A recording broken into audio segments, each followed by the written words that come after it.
And now, another episode of Donny Boast Weekly Football Flash. Live from the playoffs, it's your host, Donny Boast. Ladies and gentlemen, the playoffs march on.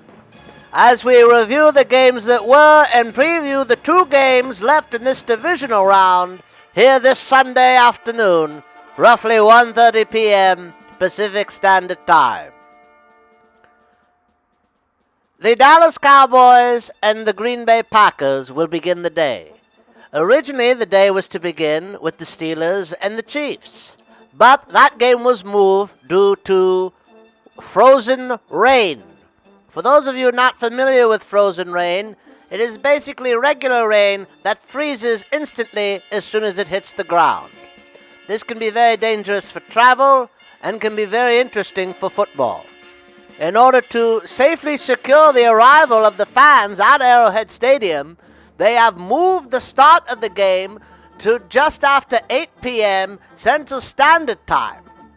This brings it to about 5:30 p.m. Or is it Eastern Standard Time? It really doesn't matter. It'll be 5 p.m. roughly here on the West Coast. And long story short, they're hoping the weather changes just enough to alleviate the frozen rain and just become really, really, really, really cold otherwise. That game, we have seen a number of line moves, as we have seen a number of line moves in a number of games. Most notably, of course, this Green Bay Packers-Dallas Cowboy matchup, which we will get to eventually.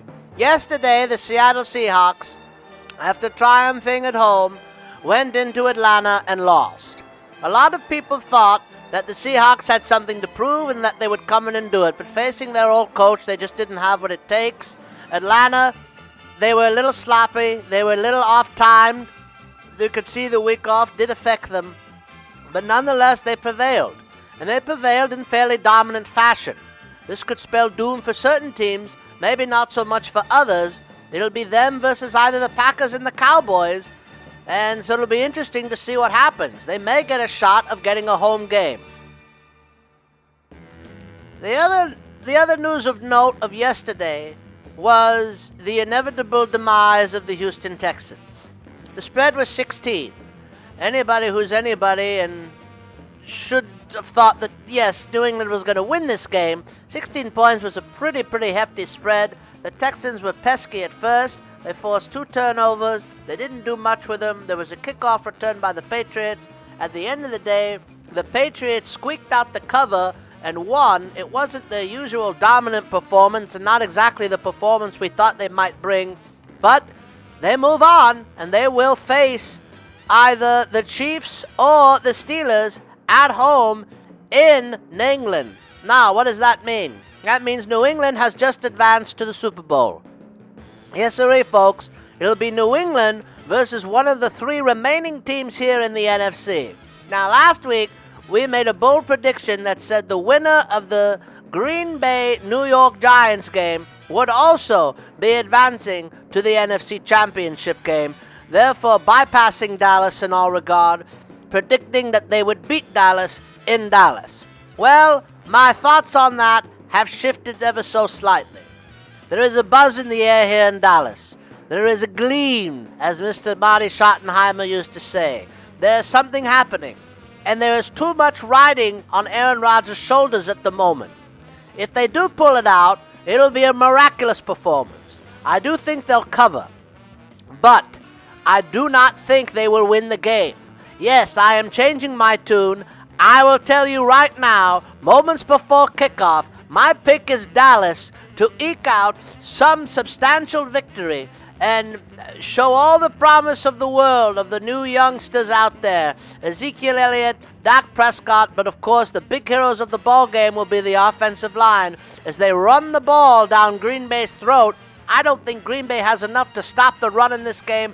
Too much will be sitting on Aaron Rodgers' shoulders, and without Jordy Nelson, that's just going to get ugly eventually. But it should be a battle for the ages. Of course, always great when these two teams face each other in the playoffs. We are 50 years removed on the nose to the Ice Bowl. So think about that for a moment as well. What else needs to be said that hasn't been said? Well, we can look at the Chiefs and, of course, the Steelers. This line has been very topsy-turvy. Some books had the Steelers opening as favorites, others didn't. Others had it as a pick'em. It eventually stabilized around -2 for the Chiefs and then started moving again when news of the weather came out and other big gamblers started throwing money down on this thing. Right now, it's standing at around -1 Chiefs, -1.5, and I don't know what's going to happen. It should be. The one thing we do know, let's be clear, is that there will be a lot of punting. It'll be a very boring game. There is no incentive for either team to really try to explode in this game, and the only team that really can explode is the Steelers, which is interesting. You're going into a Steelers-Chiefs game where the Steelers' defense is not the story, but it's the Chiefs' defense that's the story. The Chiefs' offense, however, is so pitiful and so slow to do anything. They're going to have to keep doing it with mirrors, folks, and confuse the Steelers' defense and hopefully get something going. Tyreek Hill, of course, will be the X factor, and of course Antonio Bryant for the Steelers on the other side of the ball will be the other X factor. Will Alex Smith have a big moment? We don't know. We don't know what's going to happen. What we do know is that it'll be brutally cold, and all signs to this game point to the under. Speaking of over-unders, we do love the Dallas over-under here in Dallas. We love Dallas. I think it's going to go, yes, it's going to go over 52. I think that's where it's at now. We are rambling now as we're seeing they're about to kick off. We are going to join you again later with updates, hopefully, if we can. And we hope you have a wonderful day as Green Bay is set to boot this thing here.